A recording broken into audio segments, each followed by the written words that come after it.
Welcome back to the Stockwell Eldridge Show. I'm Jason Stockwell with Remax Results. Don Eldridge, Remax Results. Political season is upon us. If you haven't noticed, you're watching TV, listening to the radio, driving around. You see signs and everything all over the place, mostly on a national level. Everybody pays attention and is bombarded by, Cruz, Trump, Clinton, Bernie. But we are fortunate enough to have a local Minnesota Twin Cities House candidate running, Dario and Anselmo, and he is running for House in District 49A. And we're getting information and asking him questions. Get him in the hot seat here. We're drilling down on some questions here. But I appreciate the time, Dario, again. And we talked last segment heavy on minimum wage. One overall question I have, and Chelsea alluded to this too, is the perception of younger people and millennials. And they focus heavily or lean left, at least it seems like, due to social issues, mm-hmm. right? And you had said something along the lines of, hey, keep that stuff out of government, right? Right. You can have your conservative values. You just don't have to be spouting them as I'm going to tell you what to do all the time sort of thing. So why is it set up like, there's some history here, but why is that something that is so heavy embedded in it? Because when I watch the political scene nationally, the Republicans or the Republican candidates all they talk about, it seems like, is finances and money and economics. And then when you watch the Democratic candidates, all they talk about is fairness, equality, equal pay, minimum wage, immigration, and abortion, and all these other social issues that gay marriage that don't, where should the government, why is the government so heavily involved in those things? Right. I think they're vote getters. They're emotional issues. People do vote on emotion, so they kind of play them. And I think both parties have done that. I think people in the metro area, I think, want to talk about a lot more issues, and sort of like your listeners here, they're interested in some of the things that really do affect them. But and not that those other issues aren't important, but they shouldn't be the only issue that's out there. What is your position on a life issue, or what is your position on marriage, or it's a lot more sophisticated. And you go back to it. It's jobs and it's education. Those are the big issues for people. So then after that, I think for millennials, it's or even those young people where you're worried about what do other people think. I mean, I've had a friend that I've been trying to tell her she's conservative for years, but that's not those aren't her main issues. What you said, on the national level, what they're talking about. From the Republican standpoint, that's not what they, for lack of a better word, care about, and that's where I think Republicans could do a better job saying, look at your paycheck. Right. What do you see? Does that make you upset? What are you getting for that? And that could help get that message across. Just got to live those values. And back when I first started getting involved in politics, it was with Ronald Reagan, who I campaigned for when I was a college Republican out in California. Oh my gosh, that is so awesome! It was great. I happened to be at the right place at the right time. One of 5 college Republicans at Whittier College, which is where Richard Nixon went to school, and got to actually go to Reagan's victory party, which was my all-time highlight because I was there passing out literature. And they said, "You want to come to a party?"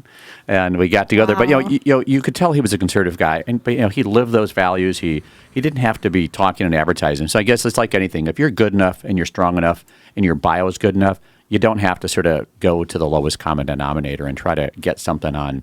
And a lot of times it backfires. It sort of backfired for the Republican Party with the marriage amendment issue. And again, it's a real issue for people, and I get that. But it made it really tough in Edina and places like that. So, but just live those things, and you can have those values, and you need to just figure out how they apply to your life. But trying to make it apply to voters is not usually ideal.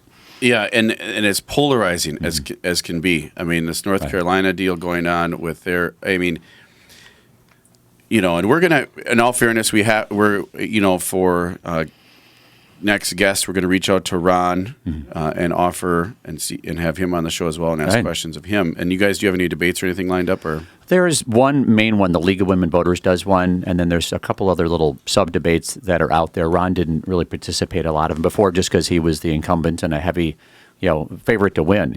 I was down like 25 points in the polls when it started out, and we got to within 2. So I think it's a little more serious race this time. Nice. It's name ID. Ultimately, it's a lot of people know me in Minneapolis or knew the fine line, but in Edina it takes a while, and name recognition. My name's maybe not the easiest, but I'll try to work it. I'm Italian, Norwegian, and Scottish, so I'm thinking Edina needs one of those now. If we're talking about quotas, we'll push that.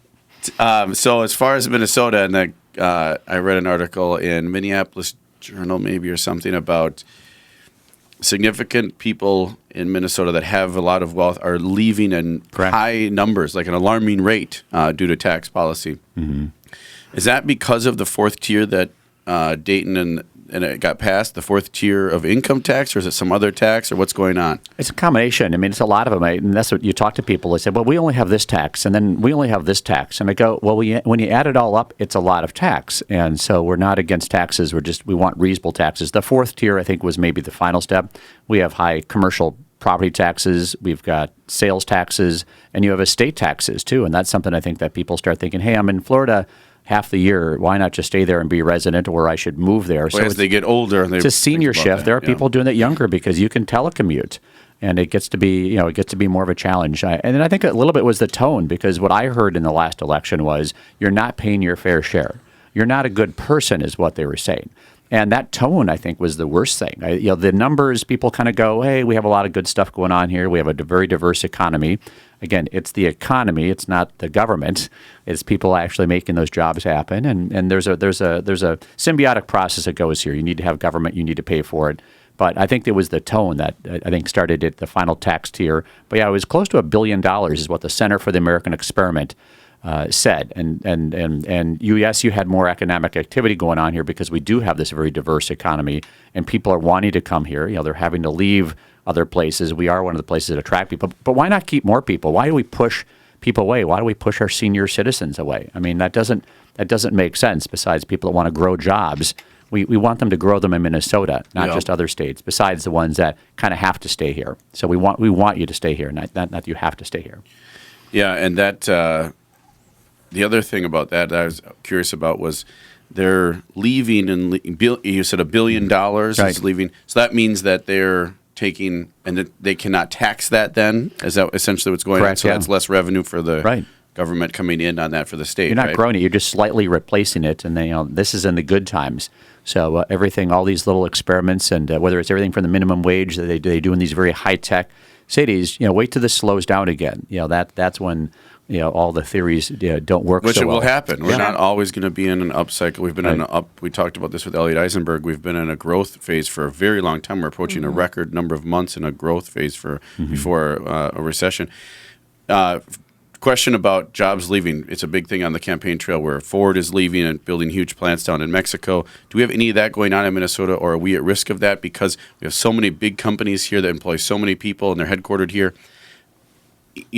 Is there anything going on, or has there been anything going on with that where they're leaving the state potentially? Well, some of our big companies that are here, and I think maybe it may even be Pentair. I have to look this one up. They're based here, but they have a lot of employees in other states, and that's fine. That's the case with United Healthcare.